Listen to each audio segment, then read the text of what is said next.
बिस्मिल्लाहिर्रहमानिर्रहीम। अस्सलामुअलैकुम नाज़रीन कराम, नई वीडियो में आपको खुश आमदीद कहते हैं। सियासत में कहा जाता है कि काम वही करना चाहिए, बुनियाद वही रखनी चाहिए जिसको आप भुगत सकें। अब वही काम मुस्लिम लीग नून और पीडीएम के साथ हो रहा है। कल तक इस्टेब्लिशमेंट को खुश करने के लिए या शायद उनकी शह पर आपने बहुत कुछ किया, आपने आइन तक को तोड़ा, आपने सुप्रीम कोर्ट को बेतौकीर किया और आपने कहा कि हम आवाम के पास नहीं जाएंगे। आवाम ने कहा हम वोट डालना चाहते हैं, हुकूमत ने कहा नहीं, हम आपको वोट नहीं डालने देंगे क्योंकि हम आपको बताएंगे कि वोट कब डालने हैं। ये सब गुजर गया, लेकिन लोग भूले नहीं हैं। लोगों को जब भी मौका मिला वो वोट भी डालेंगे, वो जिसको वोट डालना चाहते हैं वो भी सबको पता है, और यही परेशानी है। लेकिन अब जो ताकत वाले हैं, देखें आप मेरी वीडियोस निकाल के देख लीजिए। मैं हमेशा एक बात कहता हूँ कि पाकिस्तान में ना पेज एक रहता है और ना हालात वाक़यात एक जैसे रहते हैं, और ना आपके ताकतवर लोगों के साथ ताल्लुकात एक जैसे रहते हैं, और यानी कुछ भी एक जैसा नहीं रहता। माजी में नहीं रहा तो इनका अब कैसे रह सकता है। तो अब वो खड़ाक होना शुरू हो गया है, और अब इनके हामी सहाफ़ी भी सर पीटना शुरू हो गए हैं कि जनाब अक्टूबर नवंबर में इलेक्शंस नहीं हो रहे। और कल जो जरदारी ने मॉडल टाउन में मुलाकात की और वहाँ पे जो खबर आई, और जिस खबर के अंदर ये कहा गया कि जनाब देखें दोनों रहनुमाओं ने बर वक्त इलेक्शंस करवाने के ऊपर इत्तेफाक कर लिया है, वो वही है जिस तरह कहते हैं कि अपने साए से भी डर लगता है। अब इनको अपने साए से भी डर लग रहा है कि हम तो ये कर चुके हैं तो हमारे साथ भी ये होने वाला है। तो ये हर लम्हे एक दूसरे को तसल्लियां दे रहे होते हैं।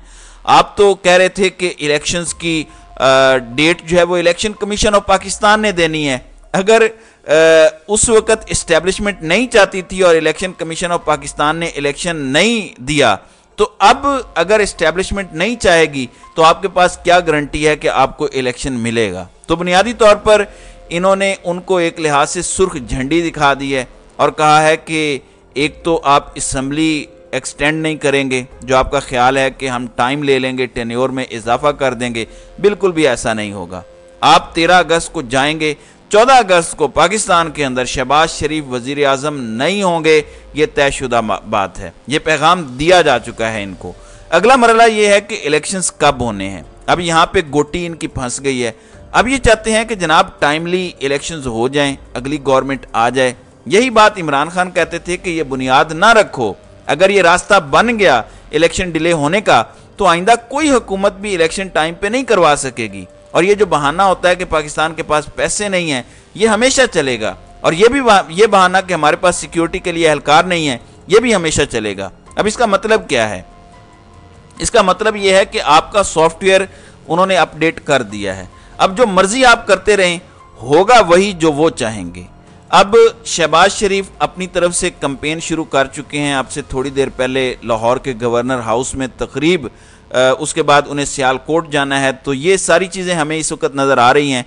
रात को फिर हुकूमत ने ज़रा पेट्रोल भी सस्ता किया। उनके हामी लोग कह रहे हैं कि IMF के प्रेशर के बावजूद पेट्रोल सस्ता कर दिया। भाई अब कौन सा IMF का प्रेशर है, अब तो एग्जेक्टिव बोर्ड से भी मंजूरी हो गई, अब तो डॉलर्स भी आ गए। तो ऐसा कुछ नहीं है।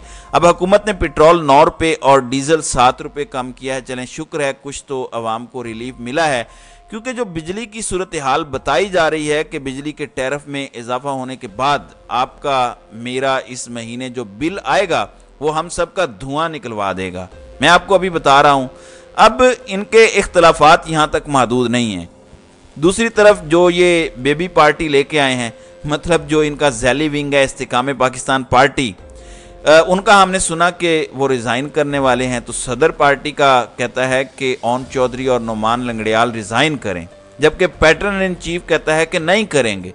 तो लगता यह है कि इनके यहाँ भी मामलात कुछ ठीक नहीं चल रहे, और इनके यहाँ भी सूरत हाल वैसी की वैसी ही है, और मामला इनके यहाँ भी कोई बनता दिखाई नहीं दे रहा, क्योंकि कोई पॉइंट ऑफ यूनिटी नज़र नहीं आता। Even Fawad Chaudhry press conference कर रहे थे, मुस्लिम लीग नून को लताड़ रहे थे। लोग कह रहे थे कि वो आहिस्ता आहिस्ता तहरीक इंसाफ में वापसी चाहते हैं। तो जो पंछी उड़ के गए हैं वो भी चाहते हैं कि उनकी किसी न किसी तरीके वापसी हो जाए। यहाँ पे एक मामला मैं आपको बताना चाहता हूँ, वो है इमरान खान से मुताल्लिक। इमरान खान कॉन्टीन्यूसली जो लोग उनको छोड़ के गए हैं या छोड़ रहे हैं, वो उनको भरपूर मौका दे रहे हैं कि आपने अच्छा फैसला किया है, आप यहाँ से चले जाएं।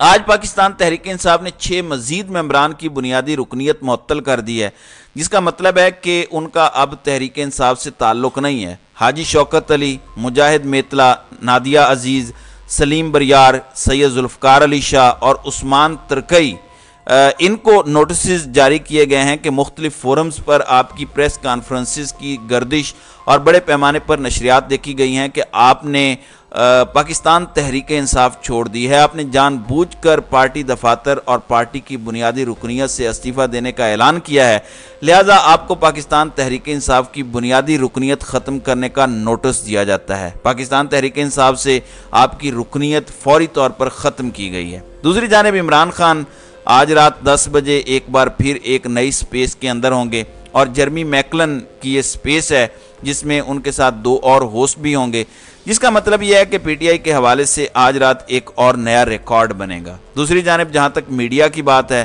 تو پاکستان تحریک انصاف نے آج میڈیا کو بھی آئینہ دکھایا، اور تحریک انصاف نے ایک باقاعدہ اعلامیہ جاری کیا اور کہا کہ چیئرمین پاکستان تحریک انصاف کے خلاف نہایت نفرت انگیز جھوٹے اور بیہودہ پروپیگنڈے کا معاملہ ہے۔ Pakistan Tehreek Insaf T V channels پر پلانٹڈ خبروں کی صورت میں چیئرمین تحریک انصاف کے خلاف چلائی جانے والی بیہودہ خبروں کی شدید مذمت کرتی ہے۔ دیکھیں، پاکستان کے ٹی وی چینلز اس وقت اپنی کریڈیبلٹی کھو چکے ہیں، وہ پروپیگنڈا ٹول کے طور پر یوز ہو رہے ہیں، لوگوں کو اصل حقائق چھپانے کے لیے استعمال ہو رہے ہیں، اور جو بات لوگوں کو نہیں پتہ ہونی چاہیے بنیادی طور پر وہاں سے ڈائیورٹ کر کے غیر ضروری ایشوز میں عوام کو الجھا رہے ہیں۔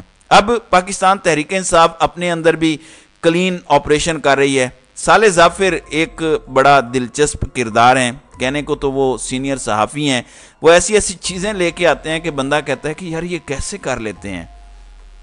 اب صالح ظافر نے آج خبر دی ہے کہ پرویز خٹک کا پی ٹی آئی اور اس کی قیادت پر قبضہ کرنے پر غور۔ ان کے مطابق وہ اس پہ سوچ بچار کر رہے ہیں اور وہ الیکشن کمیشن سے کہہ سکتے ہیں کہ پی ٹی آئی کا نام اور انتخابی نشان ان کے نام پر رجسٹر کیا جائے۔ واضح رہے کہ پرویز خٹک کسی دوسری جماعت میں شمولیت کا امکان مسترد کر چکے ہیں۔ اعلیٰ ذرائع نے دی نیوز کو بتایا کہ الیکشن کمیشن نے ان کی بات مان لی تو خٹک پی ٹی آئی کے تمام عہدیداروں بشمول ان کے چیئرمین عمران خان کو پارٹی سے نکال باہر کریں گے۔ صالح ظافر آج یہ منجن لے کے آئے ہیں کہ جناب عمران خان کو بھی پرویز خٹک پارٹی سے نکال کے باقی عہدیداروں کو بھی نکال کے پی ٹی آئی یا پاکستان تحریک انصاف پر قبضہ کر لیں گے۔ وہ الیکشن کمیشن سے کہیں گے کہ یہ ہماری جماعت ہے، اس کے عہدے ہمارے ہیں، تو آپ اسے ہمارے حوالے کر لیں۔ بھائی، ہمیشہ جو گلاب ہوتا ہے، جو گلاب کا پھول ہوتا ہے، اس کو آپ کوئی بھی نام دے لیں وہ گلاب ہی رہتا ہے۔ تحریک انصاف اور عمران خان یک جان دو قالب والی بات ہے۔ آپ جو مرضی باقی ہیلے بہانے کر لیں، میرا نہیں خیال کہ وہ آپ کو چلتے ہوئے دکھائی دیں گے۔ اب کل سوموار ہے تو توشہ خانہ والے معاملے میں ٹرائل بھی شروع ہونا ہے، چونکہ عدالت نے کہا تھا کہ ہم نئی کچہری کے اندر کریں گے۔ دوسری جانب اسلام آباد ہائی کورٹ کے چیف جسٹس پچھلے ہفتے اویلیبل نہیں تھے تو ان کا معاملہ نہیں چل سکا، تو اب اسلام آباد ہائی کورٹ نے جو لوئر کورٹ میں ان کے کیس کو قابل سماعت کیا، اس کو چیلنج کیا، تو اس کو سماعت کے لیے مقرر کر دیا گیا ہے۔ بتایا گیا ہے کہ چیف جسٹس اسلام آباد ہائی کورٹ جسٹس عامر فاروق 17 جولائی یعنی کل کو ان کی درخواست پر سماعت کریں گے۔ بشرا بی بی کی درخواست بھی سماعت کے لیے مقرر ہے۔ تو اب دیکھنا یہ ہے کہ عمران خان، بشرا بی بی اسلام آباد آتے ہیں کہ نہیں آتے۔ تو ناظرین اکرام، آپ کی اس ویڈیو کے حوالے سے کیا رائے ہے؟ آپ اپنی رائے کا اظہار کامنٹ سیکشن میں ضرور کیجیے گا۔